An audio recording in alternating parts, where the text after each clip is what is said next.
Chapter 14. The Law of Buy-In. People buy into the leader, then the vision. In the fall of 1997, a few members of my staff and I had the opportunity to travel to India and teach 4 leadership conferences, something we've done many more times in the last decade. India is an amazing country, full of contradictions. It's a place of beauty, with warm and generous people. It has a strong emerging economy, yet at the same time, millions and millions of its inhabitants live in the worst poverty imaginable. It was there that I was reminded of the law of buy-in. I'll never forget when our plane landed in Delhi. Exiting the airport, I felt as if we had been transported to another planet. There were crowds everywhere, people on bicycles, in cars, on camels and elephants, people on the streets, some sleeping right on the sidewalks. Animals roamed free, no matter where we were, and everything was in motion. As we drove along the main street toward our hotel, I also noticed something else: banners. Wherever we looked, we could see banners celebrating India's 50 years of liberty, along with huge pictures of one man, Mahatma Gandhi. Obscure beginnings. Today, people take for granted that Gandhi was a great leader, but the story of his leadership is a marvelous study in the law of buy-in. Mohandas K. Gandhi, called Mahatma, which means great soul, was educated in London. After finishing his education in law, he traveled back to India and then to South Africa. There he worked for 20 years as a barrister and political activist, and in that time he developed as a leader, fighting for the rights of Indians and other minorities who were oppressed and discriminated against by South Africa's apartheid government. By the time he returned to India in 1914, Gandhi was very well known and highly respected among his countrymen.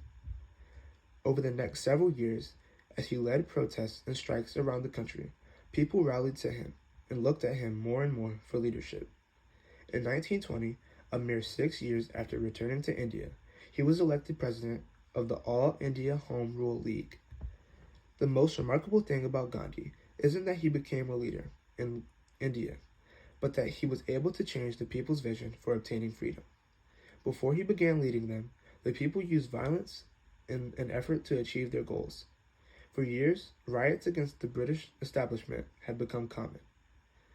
But Gandhi's vision for change in India was based on nonviolent civil disobedience.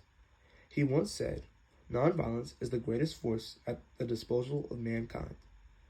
It is mightier than the mightiest weapon of destruction devised by the ingenuity of man."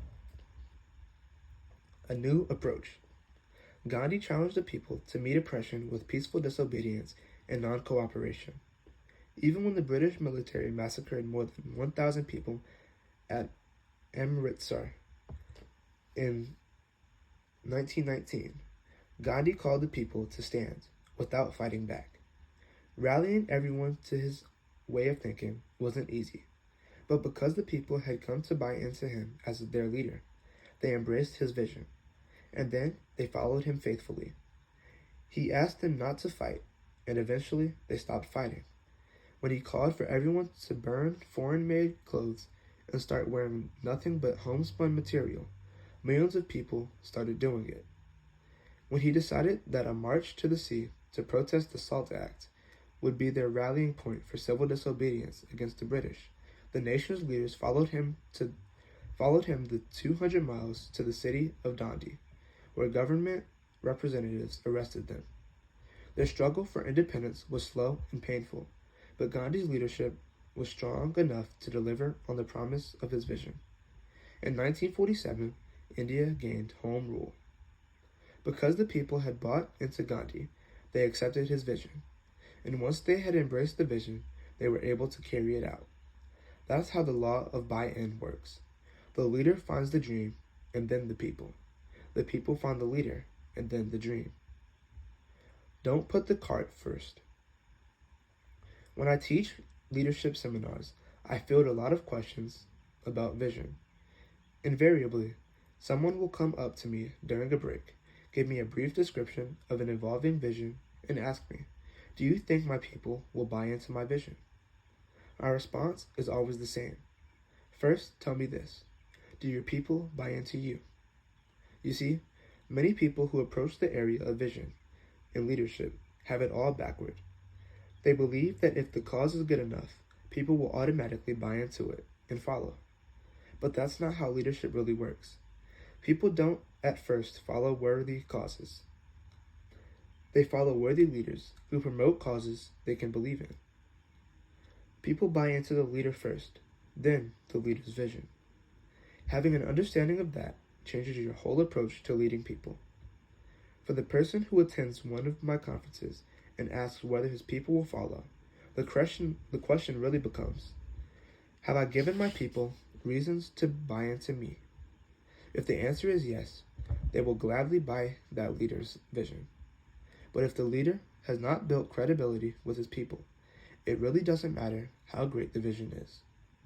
During the dot-com boom, I read an article in Business Week that profiled entrepreneurs who partnered with venture capitalists in the computer industry. At that time, Silicon Valley in California was full of people who worked in the computer industry for a short time and then tried to start their own companies. Every day, hundreds of them were buzzing around trying to find investors so that they could get their ideas and enterprises off the ground. Most never found backing, but whenever an entrepreneur succeeded once, she found it pretty easy to find money the next time around. Many times, the investors weren't even interested in finding out what the entrepreneur's vision was. If they'd bought into the person, then they readily accepted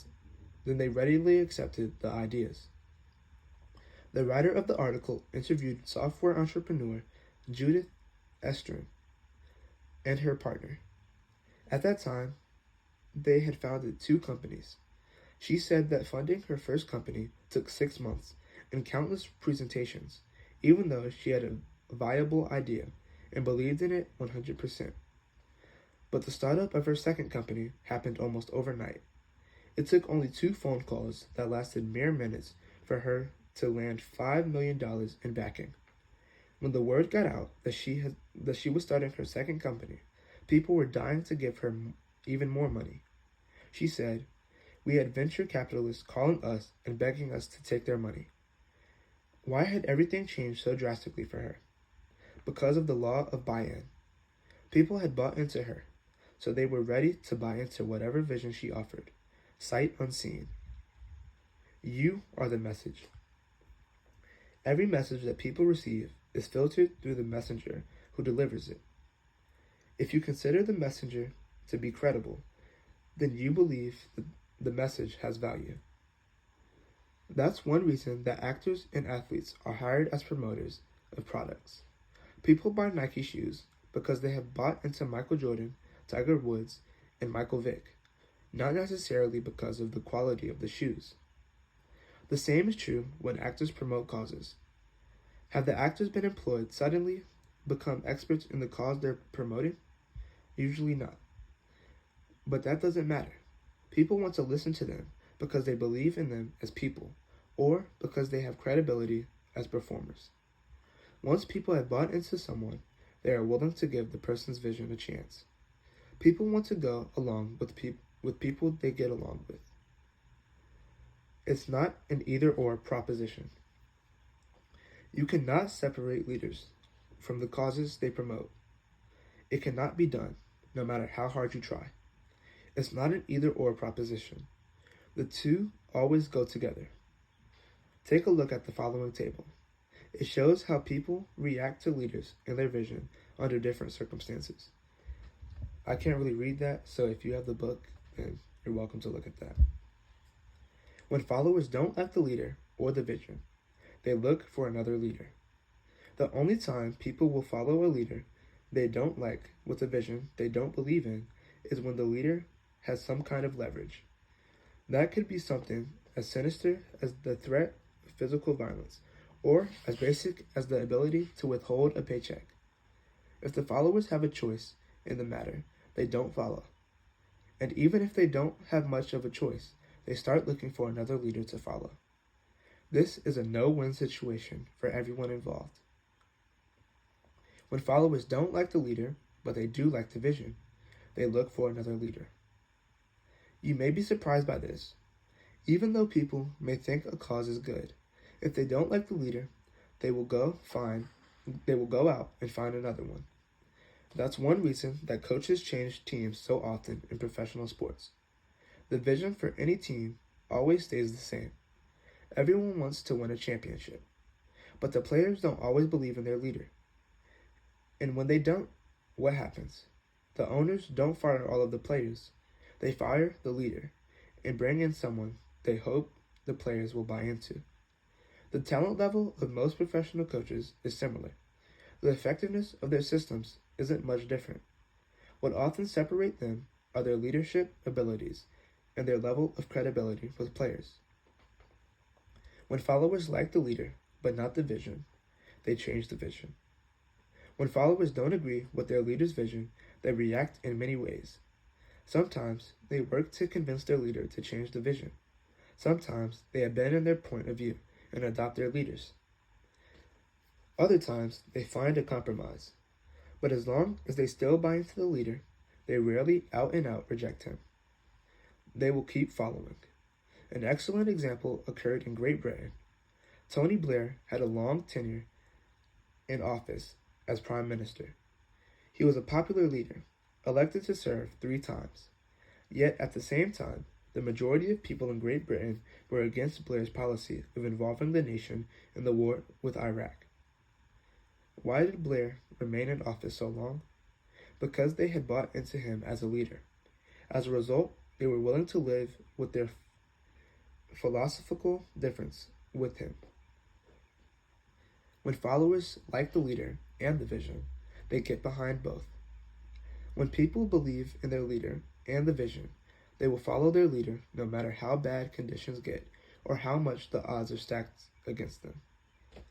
That's why the Indian people in Gandhi's day refused to fight back as soldiers mowed them down. That's what inspired the U.S. space program to fulfill John F. Kennedy's vision and put a man on the moon. That's the reason people continue to have hope and keep alive the dream of Martin Luther King Jr., even after he was gunned down. That's what continues to inspire followers to keep running the race, even when they feel they've hit the wall and given everything they've got. As a leader, having a great vision and a worthy cause is not enough to get people to follow you. You have to become a better leader. You must get your people to buy into you. That is the price you have to pay if you want your vision to have a chance of becoming a reality. You cannot ignore the law of buy-in and remain successful as a leader. Buying time for people to buy in.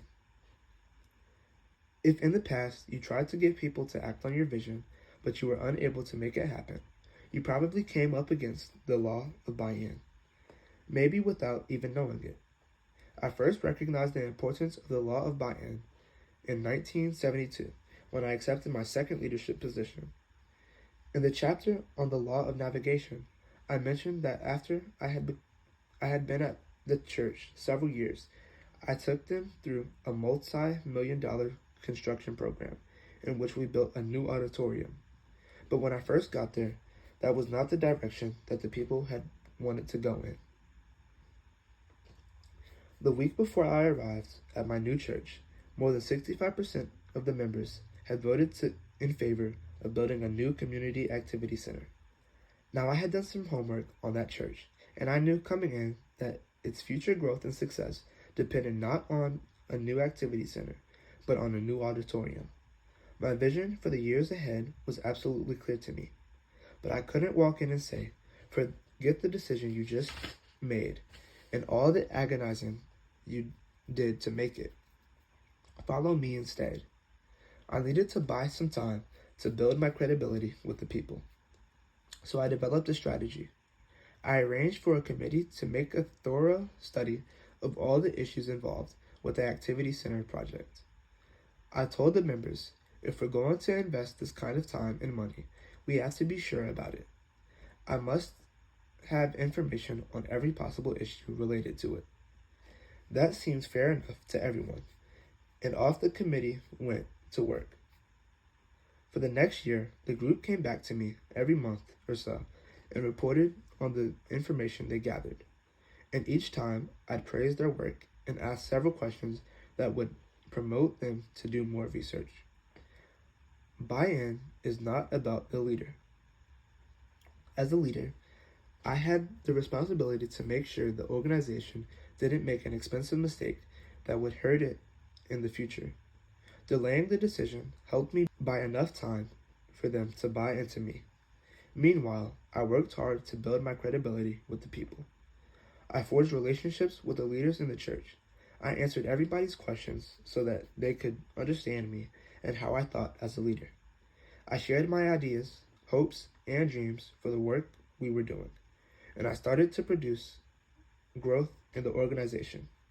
That, more than anything else, gave the people confidence in me and my leadership ability. After about 6 months, the people started to see that the church was changing and beginning to move in a new direction. In a year, the building committee decided that the activity center was not in the church's best interest, and they recommended that we not build it. In another year, the people reached consensus. The key to the future was the building of a new auditorium. And when the time came, 98% of the people voted yes on the issue, and off we went. When I arrived at that church, I could have tried to push my vision and agenda on the people. That's probably what I would have done in my first leadership position, because I was inexperienced and didn't understand that belief in the leader was as important as belief in the vision. But by then, I had matured a little. I knew my vision was the right thing to do when I arrived in 1972, just as sure as I was 2 years later when we implemented it. But if I had tried to sell my vision instead of selling myself, I wouldn't have succeeded in helping those people get where they needed to go. And in the process, I would have undermined my ability to lead them. As a leader, you don't earn any points for failing in a noble cause. You don't get credit for being right as you bring the organization to a halt. Your success is measured by your ability to actually take the people where they need to go. But you can do that only if the people first buy into you as a leader. That is the reality of the law of buy-in.